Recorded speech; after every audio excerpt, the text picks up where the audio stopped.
Voilà, bonjour Romain. Eh bien aujourd'hui, nous allons parler cheval. Alors cheval, pourquoi? Eh bien parce que tous les artistes, à un moment ou un autre de leur vie d'artiste, ont envie de peindre, de sculpter ou de photographier des chevaux parce que ce sont des animaux extraordinaires. Que cela soit le cheval de trait, que cela soit le cheval de course ou que cela soit le cheval militaire même, eh bien on a envie que cet animal-là soit reconnu à sa juste valeur esthétique. Donc, traiter le cheval, comme on peut le voir dans différentes sculptures, et là nous avons regroupé des œuvres que j'ai réalisées, des œuvres réalisées par d'autres également. Donc souvent, pour moi, personnellement, tout commence par un travail de décomposition des formes, des volumes. Ici, nous avons Pégase. Alors ce Pégase ici qui est destiné à être animé avec ses ailes, avec ses pattes. Et celui-ci a commencé par une sculpture, je dirais tout à fait classique, en terre cuite.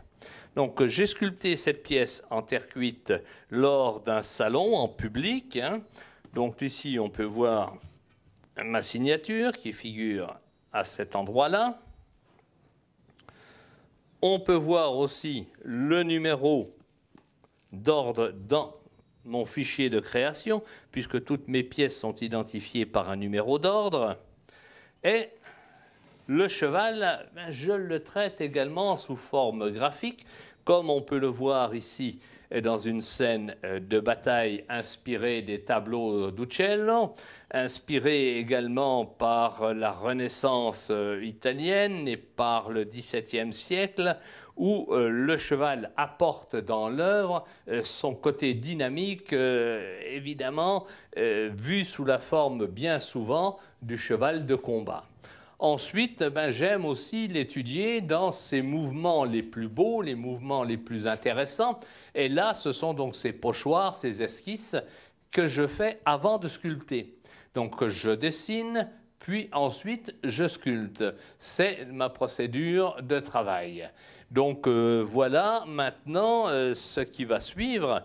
Eh bien là, nous entrons dans un autre monde. Il s'agit de la jeune artiste Tiff qui travaille pour Saint-Jean-l'Aigle et qui, elle, dessine directement sur une tablette graphique.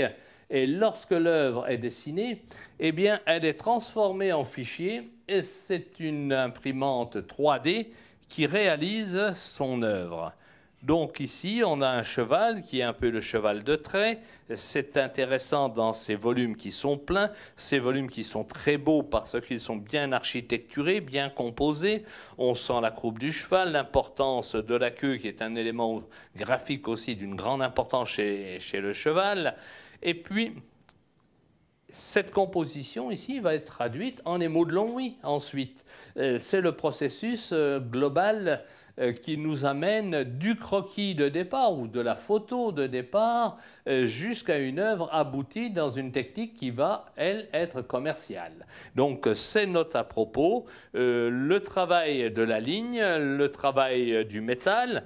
Donc ici, c'est de l'acier inoxydable découpé au laser, avec un certain nombre d'éléments qui permettent une animation et de donner différentes postures à l'animal. Le jeu des grandes ailes, évidemment, de Pégase, c'est extrêmement joli. Ensuite, le fait de le faire tourner, c'est une maquette de monument. Cela doit mesurer plus de 2,50 m de haut en version finale. C'est la petite maquette. Et bien sûr, lorsqu'il y a peinture, comme ici, la recherche est plutôt celle de la matière, la recherche est plutôt celle d'une dynamique graphique, et puis, bien sûr, de la traduction d'un concept, c'est-à-dire ce qu'on appelait par le passé le sujet.